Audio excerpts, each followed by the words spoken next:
Hi friends, నేను మీకు ఈరోజు క్యాలీఫ్లవర్ టొమాటో కర్రీ చేసి చూపించబోతున్నాను. ఏంటి క్యాలీఫ్లవర్ మాకు వద్దు బాబోయ్ అంటారు చాలామంది, కానీ దానివల్ల చాలా యూజెస్ ఉన్నాయి.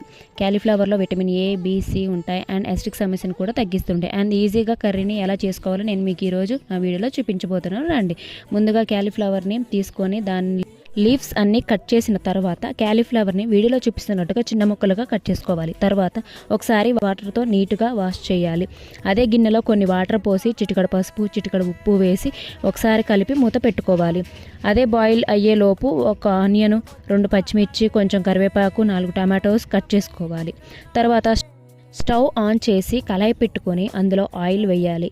అది వేడైన తర్వాత కట్ చేసిన ఆనియన్స్, పచ్చిమిర్చి, కరివేపాకు, కొంచెం జీలకర్ర వేసి బాగా కలపాలి.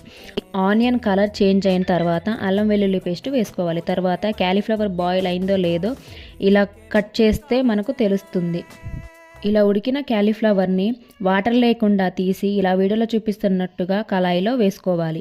ఆయిల్లో ఫ్రై అయ్యేలాగా ఒకసారి కలుపుకోవాలి. తరువాత కట్ చేసిన టొమాటో వేసి కొంచెం సాల్ట్ వేసి మళ్ళీ ఒకసారి కలుపుకోవాలి. పసుపు నేను వేయలేదు, ఇప్పుడు కావాలంటే చిటికెడు పసుపు కూడా వేసుకోవచ్చు. తర్వాత కొంచెం రుచికి సరిపడా కారం వేసి ఒకసారి కలిపి మూత పెట్టుకోవాలి.